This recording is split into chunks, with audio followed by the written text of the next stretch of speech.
오늘 본문 13절까지의 말씀은 솔로몬을 방문한 스바의 여왕에 관한 말씀입니다. 솔로몬의 지혜가 탁월했던 것은 물론이고 대내외적인 이 정치력에 있어서도 최고의 절정에 달했다라는 것을 스바의 여왕이 방문했었던 이 일화를 통해서 우리에게 소개해 줍니다. 1절 말씀입니다. 스바의 여왕이 여호와의 이름으로 말미암은 솔로몬의 명성을 듣고 와서 어려운 문제로 그를 시험하고자 하여. 이 스바의 위치에 대해서는 아직도 명확하지가 않습니다.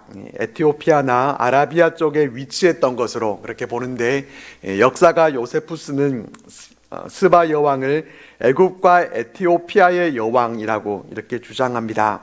또 오늘날 예멘 지역이다 그렇게 주장을 하기도 하는데, 알 수 있는 것은 열방의 침략을 덜 받았던 티그리스 강과 또 유프라테스 강 사이에 있는 그쪽을 중심으로 하는 지역에 있었던 그런 나라로 봅니다.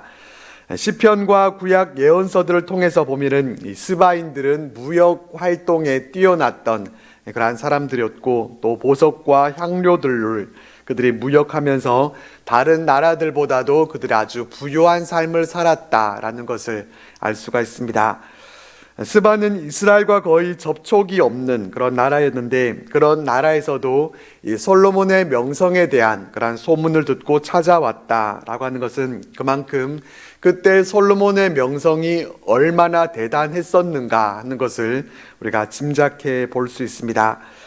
이 스바를 다스리는 여왕은 그냥 솔로몬의 명성이 아니라 여호와의 이름으로 말미암은 솔로몬의 명성, 이것을 들었다 이렇게 말씀해 줍니다. 이것이 솔로몬에게 있어서는 참 중요한 부분입니다. 솔로몬의 명성은 자신의 잘남으로 인해서 얻은 것이 아니라 여호와의 이름으로 말미암았다라는 이 말씀과 같이 솔로몬의 부귀한 명성은 다 하나님께서 주신 그러한 것이었고, 또 하나님이 그 모두의 근원이 되시는 것입니다. 그러니까 하나님께 잘 붙어 있어야 그와 같은 모든 것들을 다 받아 누릴 수가 있는 것이고, 하나님이 함께 하시지 않게 되면은 그 모든 명성들은 다 사라지게 되는 것입니다. 솔로몬은 그저 평범한 한 나라의 왕일 뿐인 그러한 모습이 되고 맙니다. 이 점을 솔로몬이 잘 알아야 했지만은 솔로몬은 이 점을 놓치게 됩니다. 어쨌든 스바 여왕은 솔로몬이 다른 세상의 명성을 누리고 있는 그러한 모습이 아니라 하나님의 이름으로 말미암은 명성, 이 세상과는 다른 그 명성이 도무지 어떠한 것이었는가 하는 것을 궁금해하면서 알고자 하는 그 마음으로 찾아오게 됩니다. 스바 여왕은 솔로몬의 명성을 듣고서 어려운 문제로 그를 시험하고자 했습니다. 솔로몬의 지혜가 어느 정도였는가 하는 것을 직접 테스트해 보고 싶었던 것입니다. 스바 여왕은 그렇게 솔로몬을 찾아오게 될 때 심히 많은 수행원을 데리고 왔습니다. 어느 정도 많은 사람을 데리고 와야 심히 많다라는 이런 표현을 쓰는지 모르겠지만은 꽤 많은 정도가 아니라 심히 많은 그런 수행원들과 또 향품과 심히 많은 금과 보석을 낙타에 싣고 왔습니다. 먼 거리를 여행해서 온다고 하는 것은 보통 어려운 일이 아닙니다. 어느 자료에 따르면은 스바의 여왕이 약 2,400km 정도 되는 그러한 먼 거리를 여행해 왔을 것으로 봅니다. 그 먼 거리에서 심히 많은 이 수행원들과 함께 그렇게 움직이러 가면은 많은 예산이 들어갈 수밖에 없습니다. 그만한 능력이 되는 나라만이 가능한 일입니다. 이러한 점을 보면은 이 스바의 여왕도 솔로몬에게 필적할 만한 그러한 부귀와 그러한 재산이 있었다라는 것을 알 수가 있습니다. 지금까지 솔로몬 앞에서 부귀와 관련해서 소개된 사람이 아무도 없었었는데 이 스바 여왕이 유일하게 나오게 됩니다. 그러니까 솔로몬과 스바 여왕 사이에는 칼을 들고 전쟁하는 것은 아니지만은 눈에 보이지 않는 어쩌면은 지식의 전쟁, 부귀의 대결이 이루어지고 있는 것입니다. 스바 여왕은 솔로몬에게 자기 마음에 있는 것을 다 말했다 이렇게 말씀해 줍니다. 자신이 생각해 낼 수 있는 모든 질문들을 이 솔로몬에게 했다는 것입니다. 이 스바 여왕이 묻는 말에 솔로몬은 알지 못해서 대답하지 못한 것이 하나도 없었다. 또 성경은 이렇게 말씀해 줍니다. 스바 여왕이 그 먼 곳에서 이 솔로몬을 시험하기 위해서 찾아왔다고 하면은 결코 시시한 문제로 그렇게 물어보지 않았을 것입니다. 정치와 종교, 또 철학, 문학, 예술 이 모든 부분에 있어서 질문을 준비해서 그렇게 물어봤을 것입니다.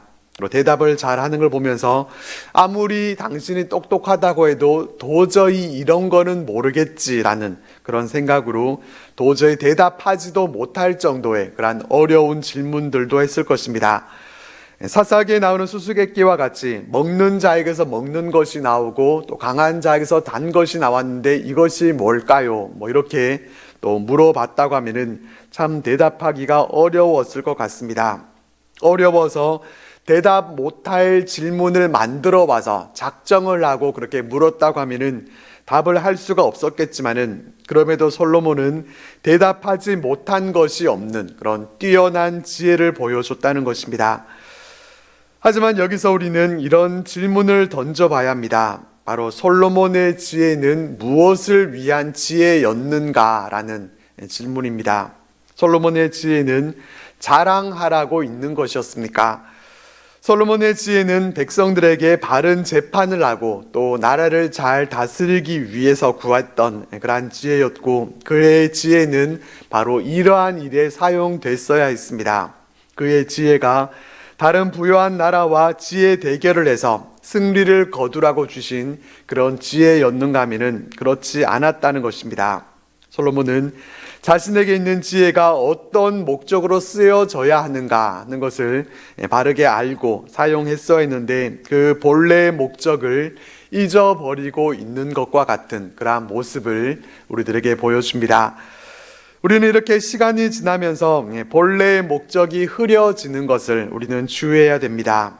처음에는 하나님의 영광을 위해서 하나님 나라를 생각하고 시작했던 것들이 세월이 흐르면서 이것이 개인의 욕심이나 또 다른 것으로 변질되어 버리는 그러한 일들이 있기 때문에 우리는 이러한 일들이 생기지 않도록 이 본래의 목적을 우리에게 계속해서 상기시켜야 할 것입니다. 솔로몬과 지혜 대결을 마친 후에 스바 여왕은 또 솔로몬이 건축한 이 왕궁 투어도 하고 또 궁전에서 먹는 음식들, 또 신하들의 좌석, 시종들이 시립해 있는 모습들, 또 그들이 입고 있는 그 관복들, 술 관원들과 하나님의 성전까지 모든 투어를 다 하게 됩니다. 그리고 감동을 받아서 그가 말한 내용이 6절부터 9절까지의 말씀입니다.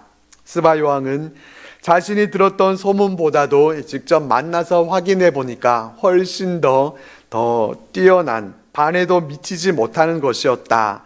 그렇게 말합니다. 그리고 9절 말씀에서는 당신의 하나님 여호와를 송축할지로다. 여호와께서 당신을 기뻐하사 이스라엘 왕위에 올리셨고 여호와께서 영원히 이스라엘을 사랑하심으로 당신을 세워 왕으로 삼아 정의와 공의를 행하게 하셨도다. 이렇게 고백합니다. 솔로몬의 왕궁을 채운 그 모든 모습들을 그가 다 목격을 하고 나니까 사람의 능력으로 되는 것이 아니라는 것을 본 것입니다. 하나님의 그 크신 능력과 또 그 권세를 그가 직접 느끼면서 스바 여왕은 하나님을 송축할 수밖에 없었던 것입니다. 그리고 금 120달란트와 또 심이 많은 향품과 보석을 솔로몬에게 드렸다. 이렇게 말씀해 줍니다. 11절과 12절 말씀은 스바의 여왕의 이야기와는 맞지 않는 그런 내용인 것 같습니다. 여기서는 다만 솔로몬의 부가 더 늘어나고 엄청났다라는 점을 얘기해 주고 있습니다. 13절에서 스바 여왕의 그 이야기가 이제 마무리가 되는데 스바 여왕이 솔로몬에게로 심히 많은 예물을 드렸던 것처럼 또 이스라엘 쪽에서도 왕의 규례대로 스바 여왕에게 물건들을 줬습니다. 그리고 스바 여왕의 소원대로 구하는 것을 줬다. 이렇게 말씀해 줍니다. 무엇을 구했는지는 모르지만은 여기서 알 수 있는 것은 스바 여왕도 엄청난 부를 누리고 있었지만은 이 스바 여왕에게는 필요한 것이 있었고 또 솔로몬은 그 필요를 채워줄 수 있는 그런 위치에 있었다라는 것입니다. 아마도 그 나라에는 없는 물건이라든지 또 그 나라에서는 얻기 힘든 그러한 물건을 구했을 것이고 솔로몬은 그것을 주게 됩니다. 스바 여왕의 이 일화를 통해서 우리가 깨닫게 되는 것은 우리가 가장 먼저 추구해야 할 것은 물질이나 명예와 같은 세상의 다른 어떤 것이 아니라 하나님이 주시는 지혜여야 한다는 것입니다. 그 지혜는 감동을 불러일으키고 또 하나님을 증언할 수 있습니다. 지혜가 지혜롭게 사용될 때 그 지혜는 믿음 없는 사람도 하나님을 찬송하고 또 하나님께 영광 돌릴 수 있도록 그렇게 만들 수 있습니다. 그렇게 우리는 세상의 다른 어떤 것보다 지혜를 구하는 자들이 되어야 합니다. 지혜를 구하고 하늘의 지혜를 소유한 자들이 되어서 그 지혜로 하나님께 영광 돌리는 우리들이 되시기를 바랍니다. 14절 이하에서는 솔로몬의 부와 명성에 대한 내용들을 소개해 주는데 14절 말씀에서는 솔로몬의 세입금의 무게가 금 666달란트였다 이렇게 알려주고 있습니다. 666달란트는 약 23톤 정도가 됩니다. 이 외에도 상인들과 무역하는 객상과 아라비아의 모든 왕들과 나라의 고관들에게서도 세금을 받았기 때문에 이 솔로몬의 부는 상상을 초월하는 것이었습니다. 제가 계산을 해봤는데 1조 원이라고 하는 이 돈의 액수가 어느 정도가 되는지 상상해 보셨습니까? 상상이 잘 되시는지 모르겠는데 그래서 제가 계산을 해봤습니다. 1조 원이라는 돈이 어느 만큼의 분량인가 하면은 하루에 1,000만 원씩을 쓴다고 했을 때 이 1조 원을 다 쓰려고 하면은 1,000만 일이 걸립니다. 2748년이 걸려야 다 쓸 수 있다는 얘기입니다. 하루에 1억씩 쓴다고 해도 274년이 걸려야 1조 원이라는 돈을 다 쓸 수가 있습니다. 우리가 살아있는 동안에 1조 원을 다 쓰고 죽으려고 하면은 하루에 수억씩을 매일 꾸준하게 써야 되는 것입니다. 이렇게 돈이 넘쳐나면은 어떻게 되겠습니까? 돈이 넘쳐나게 되면은 돈이 꼭 필요한 곳에 이렇게 쓰이지 못하고 쓸데없는 데에 돈을 쓰게 되어 있습니다. 16절과 17절 말씀 보면은 솔로몬 왕이 쳐서 느린 금으로 큰 방패 200개를 만들었으니 매 방패에 든 금이 600세겔이며 또 쳐서 느린 금으로 작은 방패 300개를 만들었으니 매 방패에 든 금이 3만에라. 왕이 이것들을 레바논 나무 궁에 두었더라. 이렇게 말씀해 줍니다. 넘쳐나는 금으로 만든 것은 방패였습니다. 금은 유연하고 또 물은 금속입니다. 선수들이 금메달을 따게 되면은 그걸 치아로 이렇게 깨물어 보는 그런 모습을 자주 보게 되는데 금은 치아로 세게 물게 되면은 치아 자국이 생겨버립니다. 그만큼 금은 물러서 방패를 만들기에 적합하지가 않습니다. 방패를 만드는 데는 튼튼한 철을 사용해야 되고 그렇기 때문에 방패는 철을 사용합니다. 그러니까 방패를 금으로 만들었다라고 하는 것은 무슨 뜻이겠습니까? 쓸 수 없는 방패, 장식품에 지나지 않았다는 것입니다. 전혀 실용적이지 않은 전시용이고 또 관상용밖에 안 되는 것입니다. 금으로 만든 잔이나 접시 같은 것들은 넘쳐나니까 그런 것이나 만든 것입니다. 또 18절과 19절에서는 왕의 보좌를 위해서도 금이 사용됐습니다. 솔로몬의 보좌는 나무가 아니라 값비싼 상아로 만들어졌습니다. 거기에다가 금으로 입혔다고 말해줍니다. 왕좌에는 6층계가 있고 또 팔걸이 곁에는 사자 2마리가 있었다. 이렇게 아주 자세하게 묘사해 주고 있습니다. 하나님은 이 왕의 보좌에 대해서 이렇게 만들어라 그런 말씀을 하신 적이 없습니다. 성경에 전혀 나오지 않습니다. 솔로몬이 만든 이 왕좌는 이방 왕들의 것을 본따서 그와 같이 만든 것입니다. 이렇게 금은 방패를 만들고 또 왕의 보좌를 치장하는 데에 이렇게 금이 사용됐습니다. 21절에는 솔로몬이 마시는 그릇은 다 금이었다. 또 이렇게 말씀해 줍니다. 금 다음으로 또 은이 귀하겠지만은 솔로몬 시대에는 은은 귀하게 쳐주지도 않을 만큼 흔했다, 이렇게 얘기해 줍니다. 이렇게 10장 후반부에만 이 금이라는 단어가 9번이나 등장하게 됩니다. 계속해서 금 얘기를 합니다. 금 얘기를 계속 강조하고 있는 것은 솔로몬이 계명을 어기고 있다는 것을 말해주기 위해서입니다. 왕은 자기를 위해서 은금을 많이 쌓아두지 말라, 그렇게 하나님께서 말씀해 주셨는데도 솔로몬은 지금 은금을 많이 쌓아두는 이란 정도가 아니라 넘쳐나고 너무 많아서 주체를 하지 못하고 있는 이런 상황에까지 이르고 있다라는 것을 보여주는 것입니다.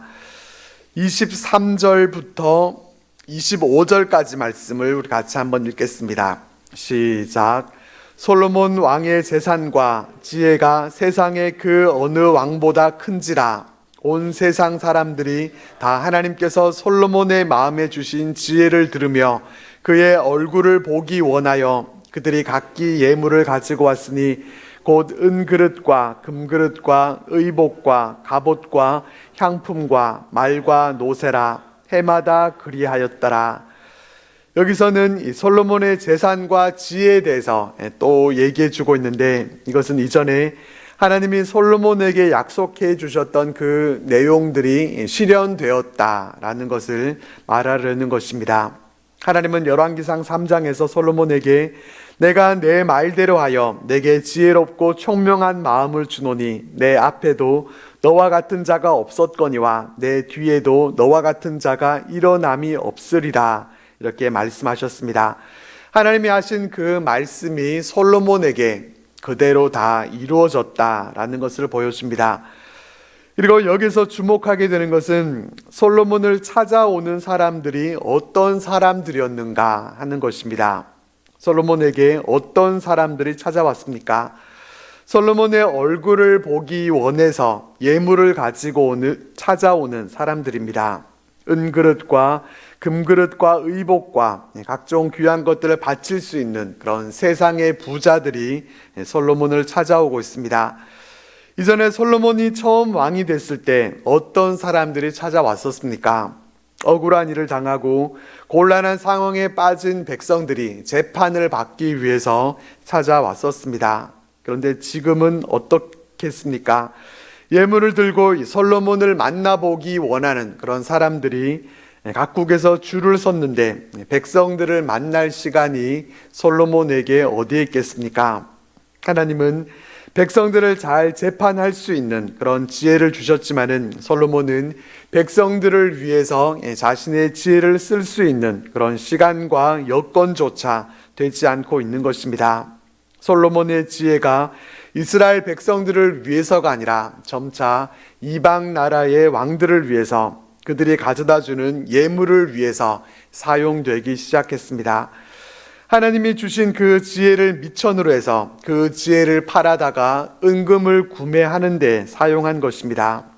삼손에게 하나님께서 전무후무한 그런 힘이라고 하는 그런 능력을 그에게 주셨지만은 삼손은 그 힘을 자신의 정력을 위해서 그렇게 허비해 버리고 말았던 것처럼 이 솔로몬도 하나님이 주신 그 귀한 지혜를 어리석게 사용하고 있는 것입니다.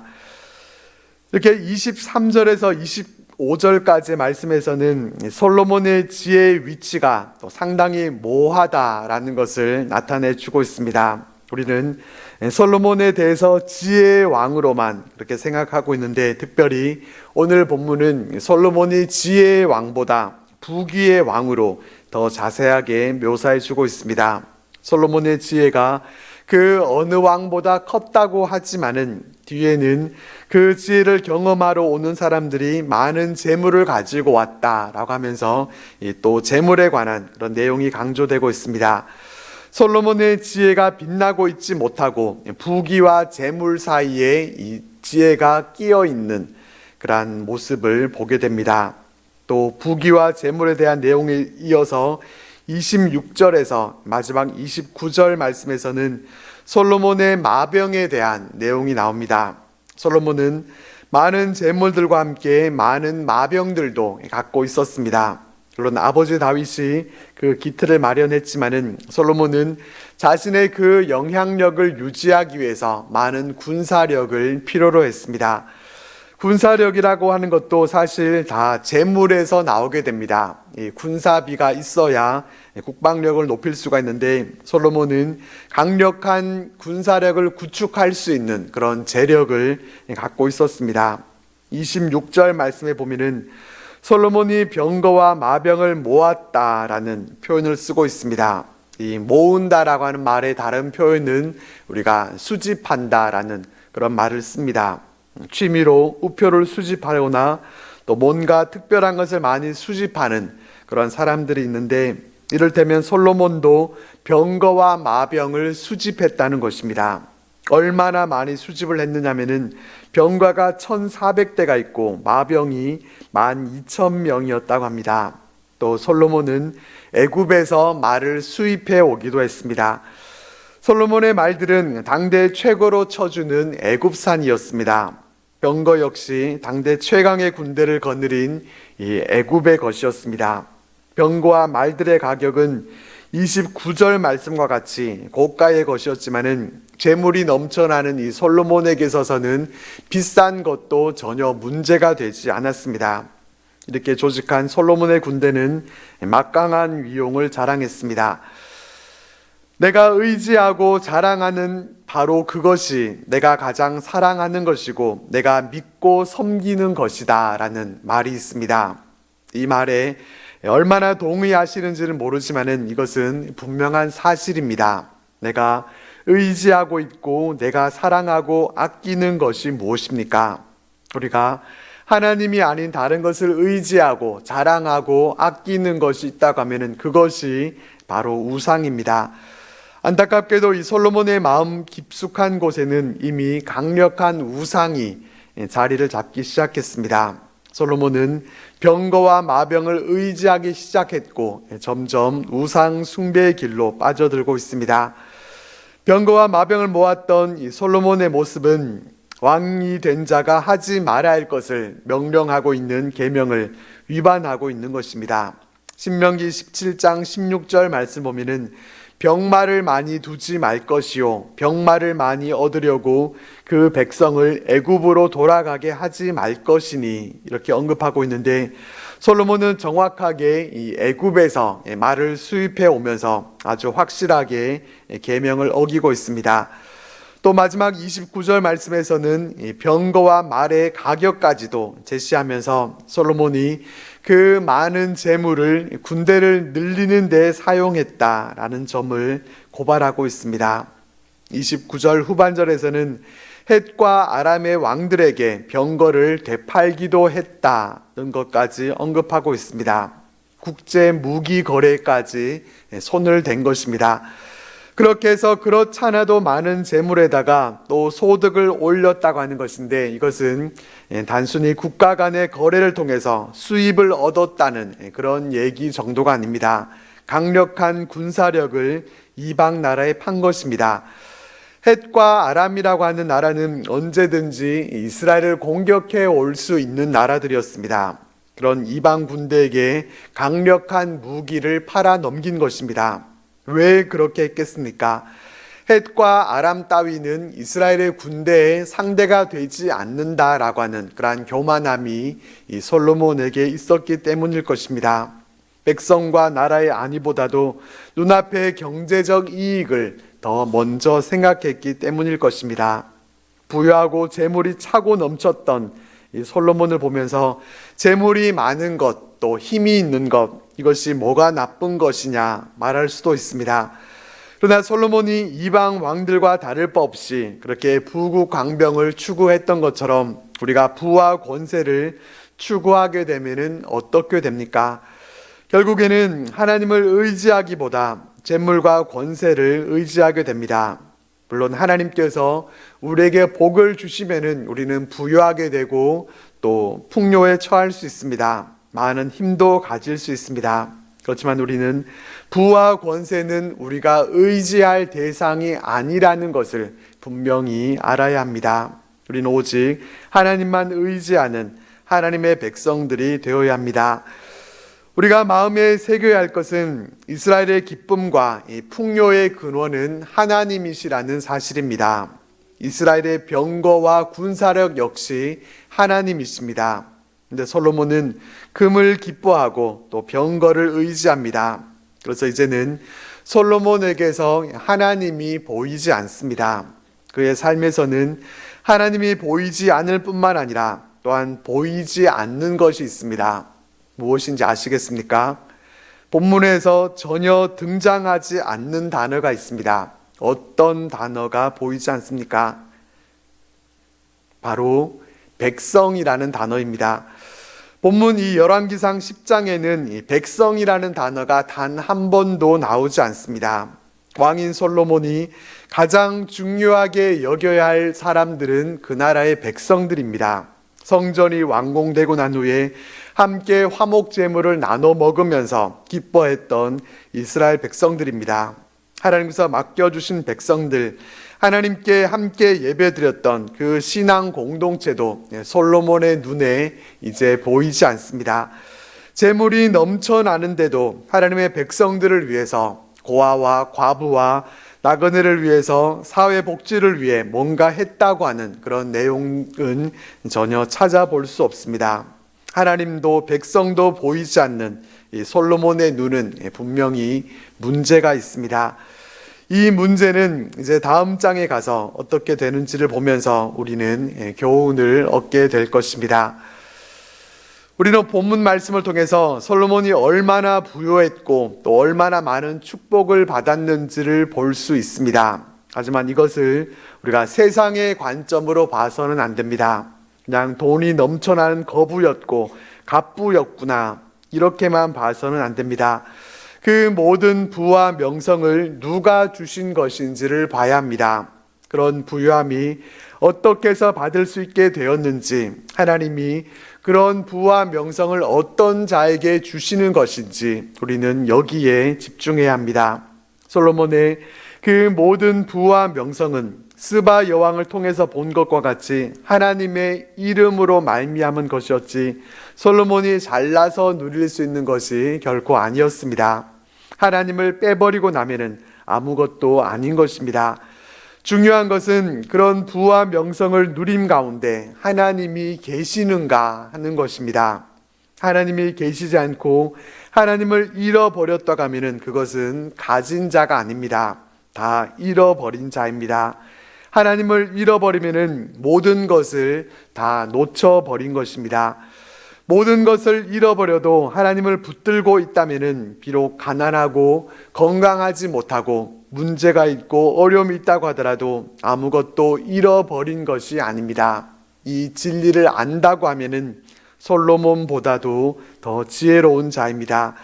우리는 솔로몬의 모습을 통해서 무엇을 붙들어야 할 것인가 하는 것을 우리 마음에 새겨보면서 오직 하나님만 더욱 의지하고 붙들음을 통해 모든 것을 다 가진 이 땅에서 가장 지혜롭고 또 부유한 자들로 살아가는 우리들 모두가 되시기를 바랍니다.